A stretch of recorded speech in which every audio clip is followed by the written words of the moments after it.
दोस्तों, मैं फराज मलिक। लखीमपुर वाले मामले से दो बड़े अपडेट सामने आ रहे हैं।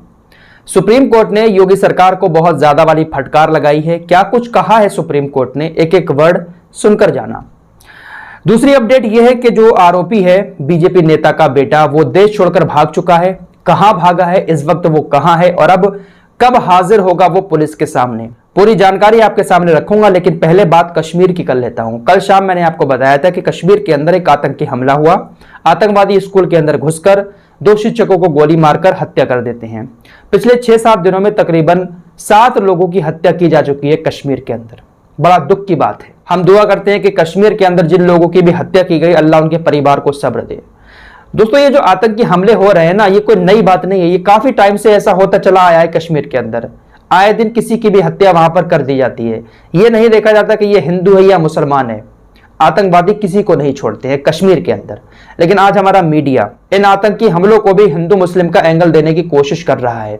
कल स्कूल के अंदर घुसकर जिस तरीके से 2 शिक्षकों को मारा गया, इस मामले में मीडिया दिखा रहा है कि आतंकी स्कूल में घुसते हैं और चुन चुनकर सिर्फ गैर मुस्लिमों को ही मारते हैं। आपको मैं कल बता चुका हूं कि जिन शिक्षकों की हत्या की गई है उसमें से एक हिंदू है और एक पंजाबी है।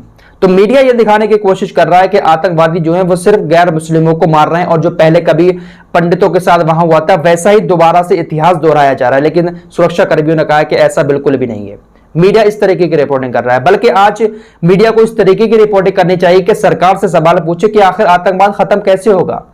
बीजेपी की सरकार है, 2014 से जो कुछ भी है कश्मीर घाटी के अंदर सब कुछ बीजेपी का है। मीडिया को गृह मंत्री अमित शाह से, मोदी जी से पूछना चाहिए कि आखिर आतंकवाद खत्म कैसे होगा। सब कुछ तो आपका है। अगर कुछ अच्छा होता है कश्मीर के अंदर तो उसका क्रेडिट मीडिया मोदी सरकार को देना शुरू कर देती है, और कुछ गलत होता है तो उसका क्रेडिट जो है विपक्ष को दे देती है, आरोप लगा देती है विपक्ष के ऊपर। तो यह सब कुछ चल रहा है। फिलहाल सोचने की जरूरत है कि आज आतंकवाद को कश्मीर की घाटी से किस तरीके से खत्म किया जाए, इस पर चर्चा करने की जरूरत है, ना कि हिंदू मुस्लिम का एंगल देने की कि चुन चुनकर वहां पर गैर मुस्लिमों को मारा जा रहा है। एक नजर आपको दिखा दूं, 2 अक्टूबर को श्रीनगर के पट्टाबल के एक निवासी थे जिनका नाम था माजिद अहमद गोजरी, इनकी हत्या हुई। 2 अक्टूबर को ही एसडी कॉलोनी बटमालू में मोहम्मद शफी डार की हत्या की गई। ये कोई गैर मुस्लिम तो नहीं है, ये तो मुसलमान थे। इसके अलावा 5 गैर मुस्लिमों को भी हत्या की गई, वो मैं कल आपको बता चुका हूं।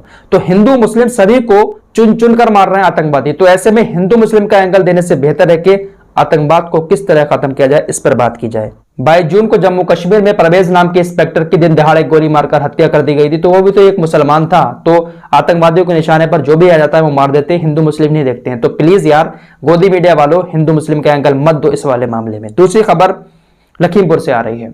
सुप्रीम कोर्ट ने योगी सरकार को फटकार लगाते हुए कहा है कि आरोपी अभी तक पकड़े क्यों नहीं गए हैं। अगर मंत्री जी के बेटे के अलावा आरोपी कोई और होता तो क्या आप इसी तरीके से कार्रवाई करते? बहुत शर्म की बात है कि अभी तक आरोपी खुला घूम रहा है। सुप्रीम कोर्ट ने कहा कि आप क्या मैसेज देना चाहते हैं? अगर आपके पार्टी का नेता हत्या के आरोपी निकला है तो क्या आप उसको गिरफ्तार नहीं करेंगे? क्या अगर यही मामला किसी और के ऊपर होता, किसी आम शख्स के ऊपर, तो क्या आपकी पुलिस अब तक खामोश बैठी रहती? बहुत ज्यादा फटकार लगाई और कहा है कि जल्द से जल्द गिरफ्तार किया जाए। सारी बातें मैं आपको यहां नहीं बताऊंगा, काफी बड़ी फटकार लगाई है। लेकिन शायद सुप्रीम कोर्ट की फटकार का असर आजकल हमारे देश के नेताओं पर कम ही हो रहा है।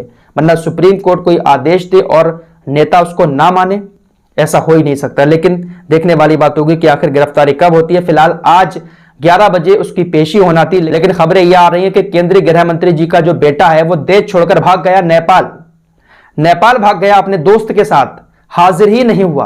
पुलिस ने उसके घर के बाहर नोटिस चिपकाया था कि आपको आज 11 बजे हाजिर होना है, लेकिन वो देश छोड़कर भाग गया नेपाल। अब एक और नोटिस चिपकाया गया है उसके घर के बाहर और मोहलत दी गई है कल तक की, कि कल तक आप जो है वहां पर आकर हाजिर हो जाएं। तो देखते हैं कि कल 11 बजे केंद्रीय गृह राज्य मंत्री जी का बेटा हाजिर होता है या नहीं होता है। लोग सवाल भी उठा रहे हैं सोशल मीडिया पर कि जो यूपी पुलिस, योगी सरकार बहुत जल्दी घरों पर बुलडोजर चलवा देती है, एनकाउंटर कर देती है आरोपियों का। ऐसे में नाक के नीचे से निकल जाता है आरोपी, नेपाल भाग जाता है देश छोड़कर और पता भी नहीं चलता पुलिस को। तो फिलहाल देखते हैं कि कल क्या होता है। आज की इस रिपोर्ट में इतना ही। मिलते हैं थोड़ी देर के बाद एक और नई वीडियो के साथ।